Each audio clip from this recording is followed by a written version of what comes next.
los titulares que tenemos para este martes 27 de agosto para compartirlos con ustedes. El Partido de la Liberación Dominicana consideró riesgosa y que no es una prioridad de la sociedad dominicana la propuesta de reforma constitucional presentada por el Poder Ejecutivo. El PLD considera que la propuesta de reforma es para el gobierno desviar la atención del pueblo dominicano a los principales problemas del país. Me resultan interesantes estas calificaciones. Yo creo que pudieran señalarse con esas mismas palabras.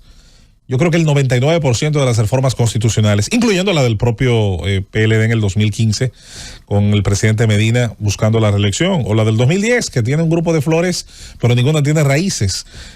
Al final solo sirvió para rehabilitar al presidente de entonces. Creo que pudiera perfectamente describirse con esas palabras la inmensa mayoría de los intentos de reforma constitucional, la del 2002 también, con Hipólito Mejía y otras tantas más.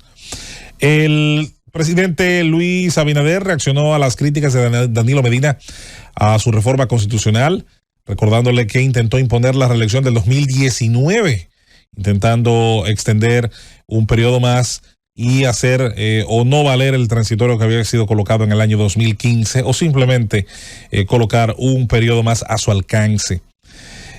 Dos hombres se baten a tiros tras un incidente de tránsito en Sabana Iglesia. Las víctimas de este acontecimiento, que ya ayer nos señalaba el compañero Fernando Ramírez, son Lenir Alberto Sánchez Vargas, de 41 años, y Francisco Javier Peña Cruz, de 60. Un joven que se encontraba en los alrededores donde ocurrió el hecho resultó herido. Así que al estilo del viejo oeste en Sabana Iglesia, una lástima. Un pueblo hermoso, tranquilo, de mucha gente trabajadora, pero donde quiera la violencia dice presente en el caso de la sociedad dominicana. Es una lástima esto, ¿no?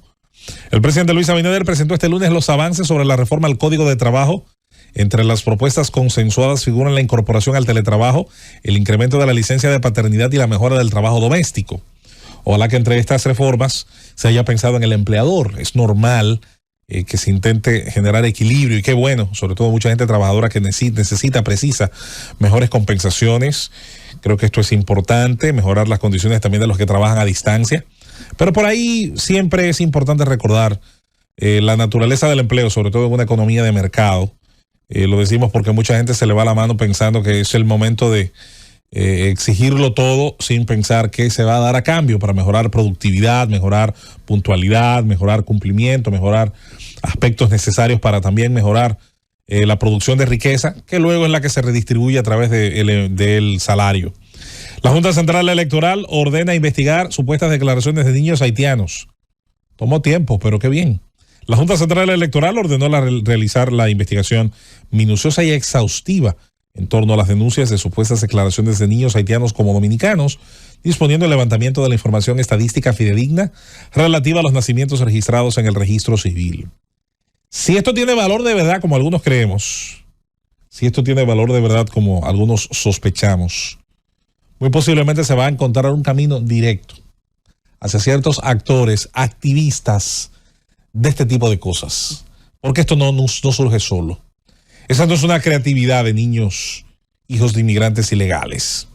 Eso no está al alcance de los juicios y de las estrategias de quienes apenas pueden luchar por sobrevivir en el día a día.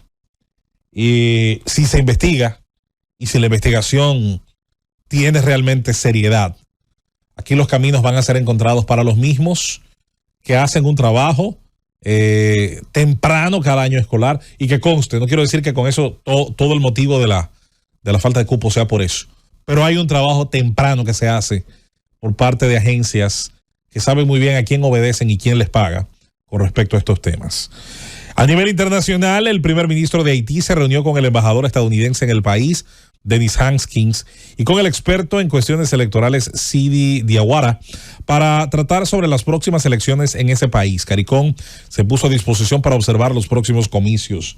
Me resulta llamativo esta insistencia en los últimos días en hablar de comicios en un país donde las condiciones no están dadas para hacer elecciones ni siquiera de juntas de vecinos.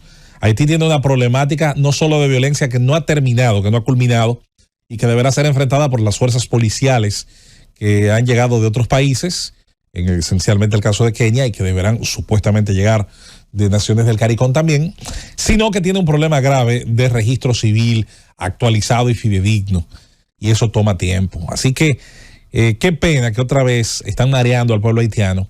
Si vuelven a convocar unas elecciones de la misma forma que se hizo para elegir a Jovenel Moïse, o que se hizo para elegir al delincuente de Martelly, o para elegir a otros antigobiernos, antipolíticos de esa nación, vamos a ver el ciclo repetirse, pura y simplemente por la falta de legitimidad y de legalidad. Parece que algunos de estos turistas políticos, turistas trajeados, bien pagos y bien alimentados, bien cebados por el dinero de los contribuyentes de sus países, se ha olvidado cómo han ocurrido las últimas elecciones de esa nación. En Haití hay que posponer toda actividad política mientras no se pacifique esa nación y no se inicie un proceso de registro civil fidedigno, biométrico, con huellas digitales, que permita que cada ciudadano que sale de ese país tenga adscrito a un nombre, a unas huellas y a una fecha de nacimiento su identidad. Pregúntale a Estados Unidos si va a aceptar a alguien que no tenga ese registro. De la misma manera, difícilmente pueda ocurrir.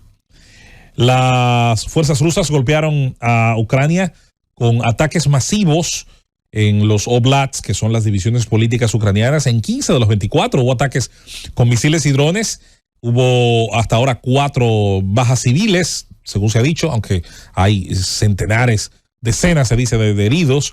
Esto obviamente tiene que ver con el intento ruso de alguna manera de pasar balance, de pasar factura por la incursión ucraniana en el área de Kursk, tener su territorio invadido por primera vez en la guerra y tal vez por primera vez en muchos años, y donde definitivamente muchas de sus vergüenzas logísticas y de planificación en el conflicto han salido a relucir después de lo que había sido una contraofensiva fracasada en el verano pasado de parte de las fuerzas ucranianas, pero que este año han logrado éxitos variados. Un ex miembro del Consejo Nacional Electoral venezolano dijo que las irregularidades en los comicios afectan la veracidad de este resultado. Juan Carlos del Pino es el rector del Consejo Nacional Electoral venezolano y dijo que irregularidades durante los comicios del 28 de julio afectan esta veracidad del resultado y que se perdió confianza en la integridad del proceso y sobre todo en la confianza de los resultados anunciados. Quien quiera ver que vea, quien quiera escuchar que escuche. Juan Carlos del Pino, rector del Consejo Nacional Electoral de Venezuela, ha dicho estas palabras. Esta granada la ha soltado. La naturaleza se está dejando sentir de forma preocupante, según las informaciones ocurridas en Tailandia. Un alud, un derrumbe, además de las inundaciones, han dejado 22 muertos en este país del sudeste asiático. Luego están las lluvias en el noroeste de la India. Toda esta área continental ha sido pues afectada. Además, los cambios de estación, obviamente, con la llegada del otoño dentro de poco, todavía saliendo del verano, y con las estaciones inversas, recuerde, según el hemisferio, también ha habido inundaciones en el suroeste de Libia, que hay que decirlo, ocurren de manera cíclica también en esa parte del mundo. En Sudán se rompió una presa tras las intensas lluvias, la presa de Jor Arbat, con capacidad de 25 millones cúbicos de agua de almacenamiento, ha sido colapsada y 60 personas han muerto ahogadas, de las que se han contabilizado, porque hay decenas que están en paradero desconocido y que posiblemente, una lástima, pudieran estar dentro de las contabilidades, dentro de las fatalidades. Así que esto es importante darle seguimiento. Esto va a ser clave pues en esta búsqueda de las víctimas en esa nación. El gobierno, mientras tanto, está apostando desde ya a ir presentando las reformas. Hoy vamos a tener, si Dios lo permite, por acá la presencia, perdonen, del ministro de Trabajo de la República Dominicana para hablar precisamente de la reforma laboral, dónde están los acuerdos, dónde están todavía los puntos que no han logrado ser salvados y dónde pues está la posibilidad de lograr avances en la relación entre laborantes, trabajadores y quienes otorgan empleo. En el caso de la República Dominicana es bueno precisar, es bueno recordar, hacerlo cada vez que se pueda, que la inmensa mayoría de las empresas que están dentro del tejido productivo del país son MIPYMES. Las empresas medianas, pequeñas e incluso micros conforman más del 90% del tejido productivo del país. Es bueno recordar esto cada vez que hablamos de reformas laborales sustanciales. La idea de mucha gente de que solo empresas grandes grandes cadenas, grandes consorcios de industria, de retail, de venta al detalle, como son los supermercados o de tiendas o de diversos tipos de negocios. Hay quien cree que son las que más necesariamente abarcan dentro de nuestro ejército laboral activo. Y hay una gran cantidad de gente que pertenece a empresas medianas y pequeñas, muchas de ellas incluso dentro de la informalidad, o algunos que son pues directamente empleados de su propio negocio, con el que tienen varios ayudantes. Esto es importante recordarlo, porque hay un discurso que obviamente puede tener rédito político, eso está bien, dentro de la idea, la vieja idea y la vieja imagen de la lucha de los obreros contra el patrono, ¿verdad? Algo muy típico de los inicios del siglo XIX, revolución industrial, trabajo, lucha por un horario de trabajo digno, lucha por mejores condiciones de trabajo, por mejores condiciones en seguridad. ¿Qué ocurre? En la República Dominicana el sector que más se ha desarrollado en las últimas décadas es el sector servicios. La mayor parte de los empleos, por lo tanto, no son dentro de la maquinaria de una industria donde hay un gran peligro de accidente laboral y condiciones de trabajo generalmente de riesgo, y la mayoría también, producto de vivir dentro de la urbanidad, dentro de las ciudades, también ha abandonado el sector primario. Es decir, no es la mayoría de la gente, aunque es una parte importante, la que labora como empleado dentro del sector suelo, en la agricultura esencialmente, en la pesca o en la minería. Si bien estos son sectores importantísimos y van a ser claves siempre, la riqueza real está atada al suelo. En el caso que concierne al sector servicios, es decir, al trabajo en oficinas, al trabajo transportando mercancías, llevando servicios a los lugares a donde se requieren, ha sido en los últimos años la que más ha acaparado la mayor cantidad de empleos. Esto ha modificado muchísimo la vida de los dominicanos y, por supuesto, la posibilidad de agregar muchísima gente a producir riqueza, a instalarse dentro de la economía productiva a través de los salarios y de otros mecanismos, los bonos, otras compensaciones.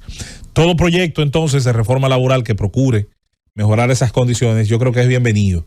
El gran desarrollo del pueblo dominicano durante los pasados 30, 40 años se debe al trabajo duro de los dominicanos, de todos, de propietarios, de patronos, de obreros, de inversionistas, pero también, ¿por qué no?, de los desarrolladores de esa riqueza en el campo específico del trabajo, donde se toman las decisiones, donde se implementa con la mano y con el ingenio cada día la satisfacción de un montón de gente que busca distintos bienes y servicios de esa economía que se ha transformado en los últimos años.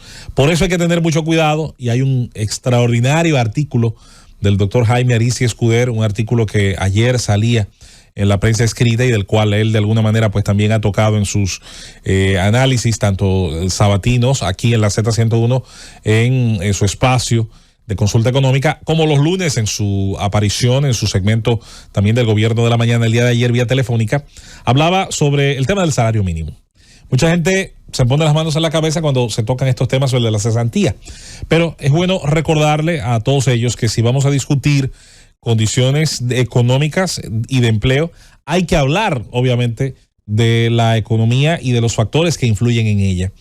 Toda empresa, no importa que sea grande o pequeña, va a tener dentro de sus costos, dentro de su contabilidad, los salarios. Los salarios forman parte de sus costos operativos.